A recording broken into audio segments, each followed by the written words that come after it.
Hey everybody, Dr. Evan Katz at Katz Chiropractic and Rehabilitation Clinic in Boulder, Colorado.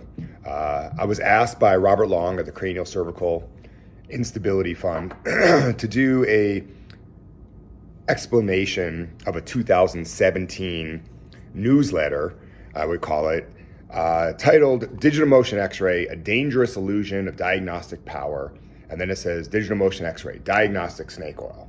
This was in 2017, written by a massage therapist named Paul Ingraham, I believe. I don't know him, but just because something is online and written by a person and they put the title science in what they write for, doesn't mean that there's science attached to it. So what I want to do is I want to break this down. First of all, he says he's part of a science article.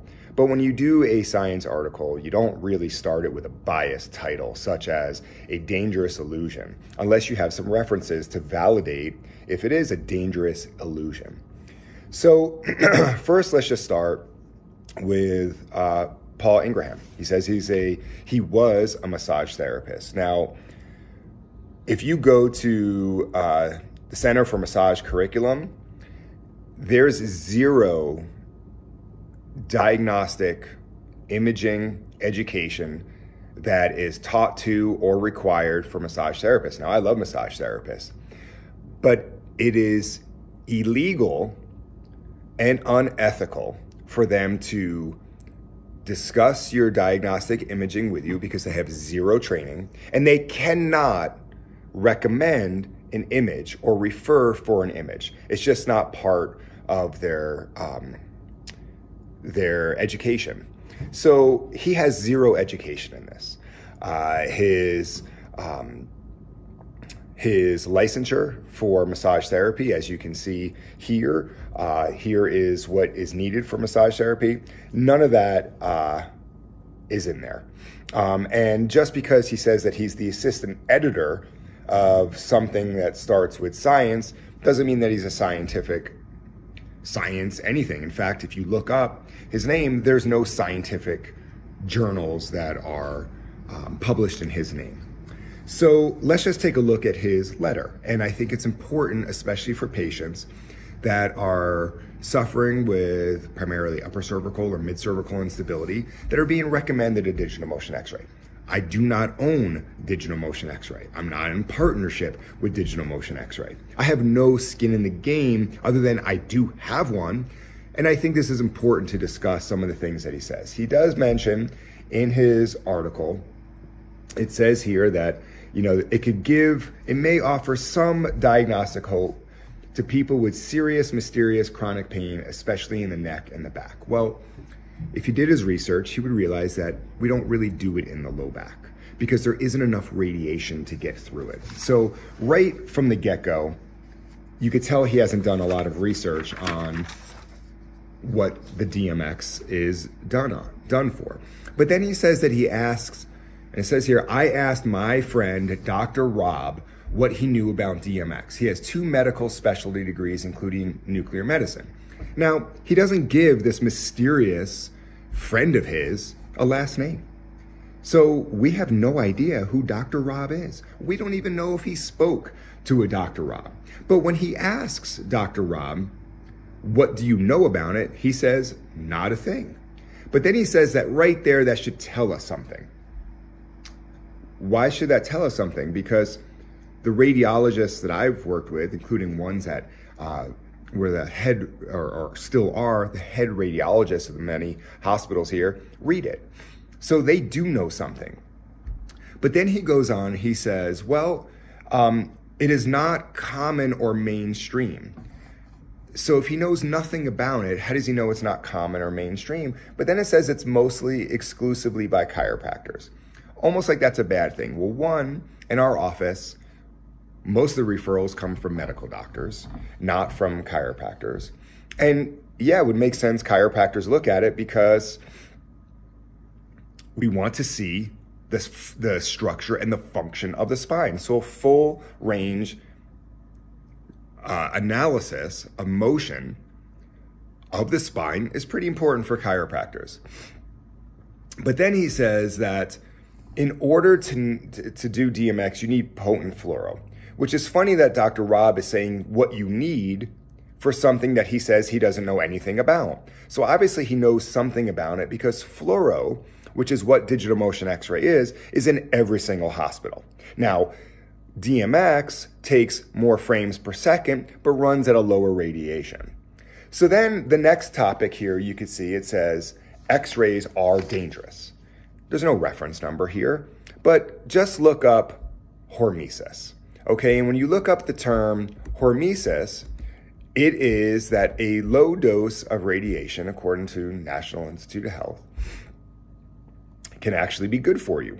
But that's not to get into that. But he says radiation is dangerous. Didn't even look up the term hormesis. He goes on that he says a series of 5 conventional cervical spine X-rays does a dose with about 0.2 MSV, a thousandth of a sievert. But let's take a look at what he actually says. Well, one, if you go to the United States Environmental Protection Act and you look up sievert, it says that 99% of individuals would not get cancer as a result of one-time uniform whole body exposure of 100.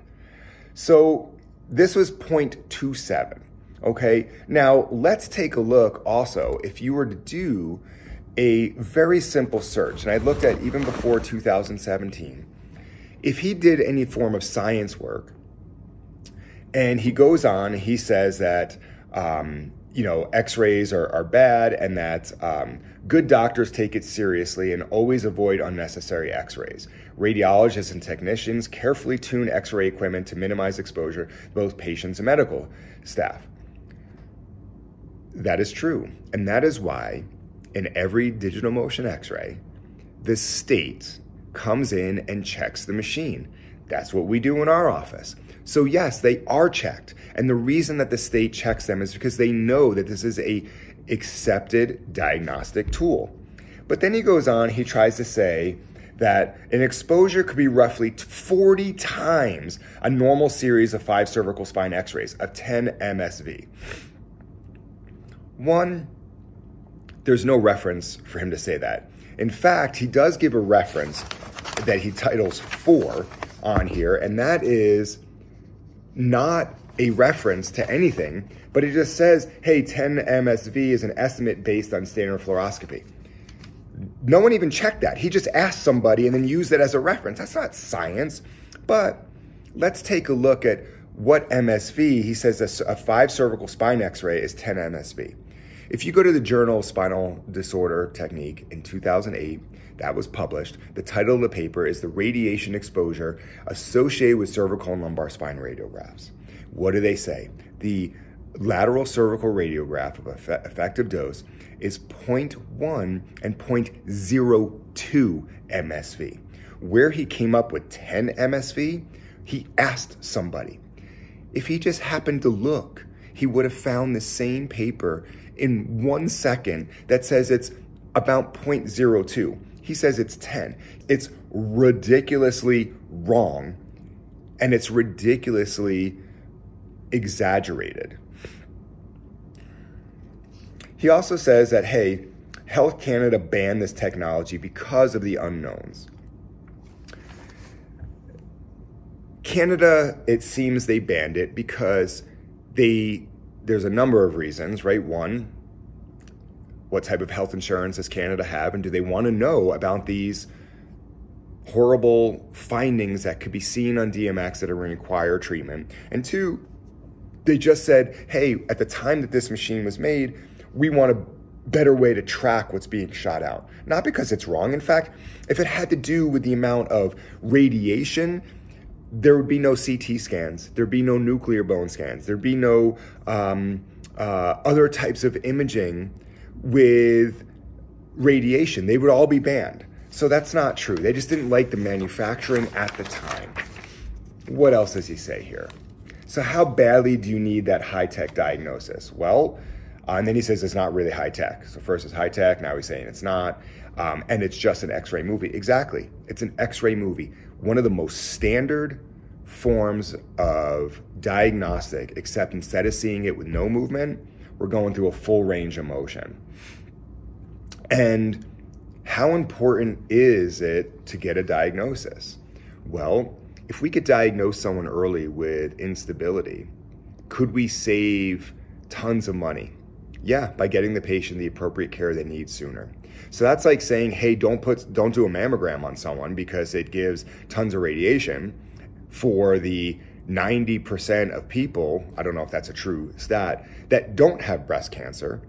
So let's just not worry about the 10% that we catch that we could get to early.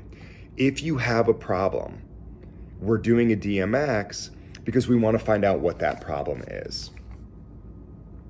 He also goes on and says, you could do something more relatively straightforward like dynamic MRI, which just takes a few images and arrange the neck positions, visualizing at just as much information or much more with well-standardized and relatively safe technology.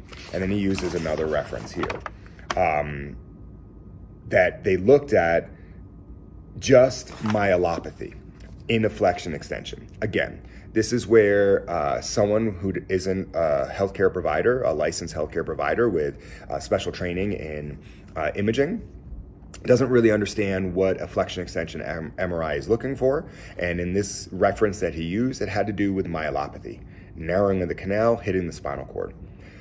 That's not what we're using DMX for. DMX is looking for mid-range instability, end-range instability, and biomechanical abnormalities. We published this in our paper, and we compared the difference between DMX and MRI. MRI is great for what it does. CT is great for what it does.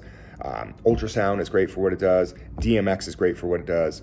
And they're also not good for what they're not good at. That's why there's multiple diagnostic tests. Now, on the flexion extension MRI that he used a reference for myelopathy, that's not looking at upper cervical instability. That's not looking at facet instability. That's not looking at mid-range instability. That is not looking at multiple factors that many people are suffering with chronic pain and chronic issues. He also mentions that, let's see here, any radiologist who actually missed something as serious as a complete fracture in the upper neck would probably get sued. Sure, you're going to find fracture on an MRI, but that's not what we're really looking for. Can you see fracture on DMX? Absolutely. But what we're looking for, and again, he's talking about missing a fracture. He doesn't understand what the DMX is used for. We are looking for ligamentous instability, a failure, a subfailure, and abnormal mechanical movement in the mid-phase. So to say that, hey, we should see a fracture on standard imaging, great, you should. But that's not what we're ruling in or ruling out. Now, if it is there, obviously we are ruling in or ruling out, but most of these patients have already been screened. We know they don't have a fracture, and now we're looking at instability. So again, when you break this down, you see that there's zero science behind it, and it's written by someone who has zero healthcare training in imaging, let alone he can't even recommend a diagnostic test.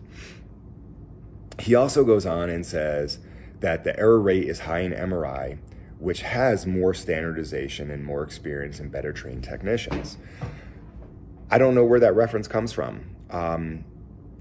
Many of the technicians that he's talking about at MRI centers, I don't know if they're better trained than I am at my center. Let's see what my training is compared to most of the technicians at these MRI centers. I publish many papers. I'm a treating doctor.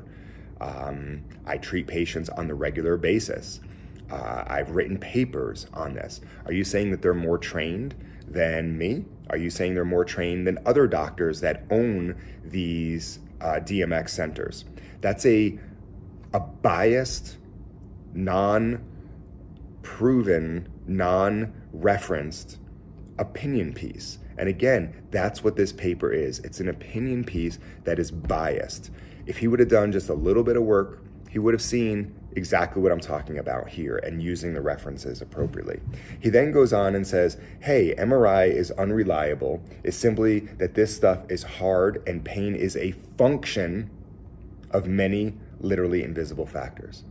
It is a function. And with DMX, we can see the function to see if some of these other invisible factors are more readily identified through a full range of motion to see the function. I don't even know why I have to spend my time arguing with someone who has a biased piece who uses the word science.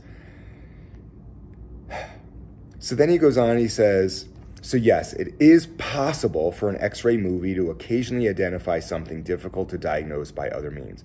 But you could say that about exploratory surgery and autopsy too. I'm not even gonna get into that. I can't waste my time. But let's take a look at some of these images that we see here where patients have been suffering for years or decades. And they had MRIs, they had static X-rays, and we could see abnormal movement. Are you gonna tell me that the hundreds to thousands of patients that we were able to identify functional pathologies that have been proven in scientific literature, including research that I published, we shouldn't have done it on those patients to find their problem, to get them the help and the care they need, as well as the understanding of what they should or should not do to improve the quality of their life? I don't even know what else to say. So anyway, all I'm saying to the patients that are out there reading certain things online, careful what you read. Look at the source. Just because the title of science is in the headline does not mean it's scientific. And what I find interesting and sad is that he also says that, hey, I'm also a chronic pain patient myself. From one chronic pain patient to another, and from one doc who helps people with chronic pain, understand that maybe a moving image such as a DMX might be really beneficial for you to find out why you have chronic pain and what we could do to better address it. But to say that this technology that is proven, that is accepted, is snake oil, I don't know, maybe in 2017, you didn't know any better. And maybe now you changed your mind. I'm not here to argue with you or to say that you are right or wrong. I'm just breaking down the newsletter, the non-scientific, non-referenced, non-researched, non-validated opinion piece. When you look at the science of almost every sentence that you used in here, the science clearly shows that what you said is nothing more than opinion in a science piece. Hope this made sense for all of you who have had DMXs, who have been suffering, and who the DMX has helped, that you understand what's actually done out there and you're just careful about what you read. Thanks so much.